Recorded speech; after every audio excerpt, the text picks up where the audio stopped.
తర్వాత అందరికీ అయిపోయింది, సినిమాలు చేయలేడు ఇతను, ఎలా చేస్తాడంటే నాకు తెలుసు కష్టం అని.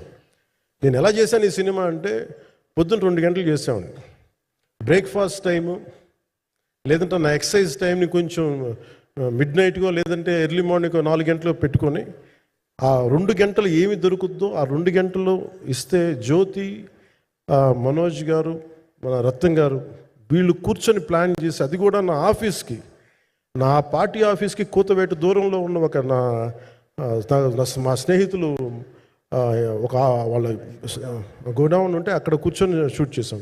ఎంత మండుటెన్ అంటే అసలు దాంట్లో కూర్చొని మ్యాట్ వర్క్ చేసి మీరు ఫైనల్ రిజల్ట్స్ చూస్తే ఇది ఇక్కడ చేశారంటే అంత ఆశ్చర్యం అనిపిస్తుంది. And hats off to Manoj Paramahamsa garu. And ఈ సీన్స్ అన్నిటికీ ప్రీ విజువలైజేషన్, ప్రతి సీన్ చేయబోయే ముందు అసలు నాకు ఏమనిపించిందంటే, సినిమా చేయగలమా లేదనని పరిస్థితుల్లో జ్యోతికృష్ణ గారు ముందుకు వచ్చి నాతో మాటలు నేను చెప్పలేదని, ఇది ఇలా చేస్తాం అలా చేస్తాం ఏం చెప్పలా, ఏమి చేయబోతున్నాడో ఎవ్రీథింగ్ వాజ్ ప్రీ విజువలైజ్డ్. ఈ సీన్ ఇలా ఉండబోతుంది, ఈ చేయబోయే సీన్ ఇలా ఉన్నది. నాకు దాని మీద ఆత్మవిశ్వాసం కలిగింది. నాకు లేదు, ఒక సత్తా ఉన్న దర్శకుడు, తెలుగు చిత్ర పరిశ్రమకి సైజ్ తీయగలిగేవాడు, మంచి సాలిడ్ ఎడిటింగ్ సెన్స్ ఉన్నవాడు, మ్యూజికల్ సెన్స్ ఉన్నవాడు. అలాంటి వ్యక్తికి మనోజ్ పరమహంస గారు తోడారు. వీళ్ళిద్దరు కాంబినేషన్లో రత్నం గారి అనుభవంతో ఈ రోజున ఒక మంచి ప్రోడక్ట్ అయితే తీసుకొచ్చాం.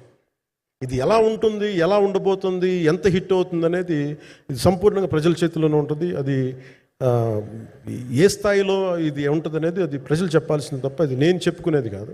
బట్ నా వరకు నేను ప్రత్యేకించి నేను వ్యక్తిగతంగా చేసింది ఈ సినిమాకి, అపార్ట్ ఫ్రమ్ యాక్టింగ్ కాంట్రిబ్యూషన్, నేను ఏ సినిమా చేసినా ప్రతి సన్నివేశంలోనూ ప్రతి సాంగ్ అండ్ డాన్స్లో కూడా కొన్నిసార్లు నేను చేయలేక, నేను ఒక రిలక్టెంట్ యాక్టర్లో ఎలాగో టెక్నీషియన్గా కూడా నాకేంటంటే, సుస్వాగతం సినిమాలో నన్ను తీసుకెళ్ళి వైజాగ్లో బస్సు మీద ఎక్కించి డ్యాన్స్ చేయమన్నారు.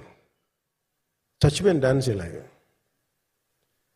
ఇంకా మిగతా వాళ్ళకి ఎంత తేలికైన డ్యాన్స్ నాకు చేయాలంటే నేను గింజుకుపోయి నేను అనుకున్నాను ఈ రోజు ఇంక సినిమాలు మానేస్తాను చెప్పి మా వదినికి ఫోన్ చేసి కూడా చెప్పాను, చాలా పర్యాలు చెప్పాను. అలాంటి అందుకని నాకేంటంటే సాంగ్ అండ్ డ్యాన్స్ కూడా నేను ఎలా చేయగలను దానికి అనుకోగా నేను ఎత్తుక్కుంటాను. అలాగే యాక్షన్ సీక్వెన్స్ కూడా రియల్ లైఫ్లో కొడితే ఎలా ఉంటుంది, మార్షల్ ఆర్ట్స్లో సాధన ఉన్నవాడిని, ఈ లాట్ ఆఫ్ వర్క్షాప్స్, ఈ మార్షల్ ఆర్ట్ వర్క్షాప్స్ చేసిన వాడిని కాబట్టి హౌ రియలిస్టిక్ వీ కెన్.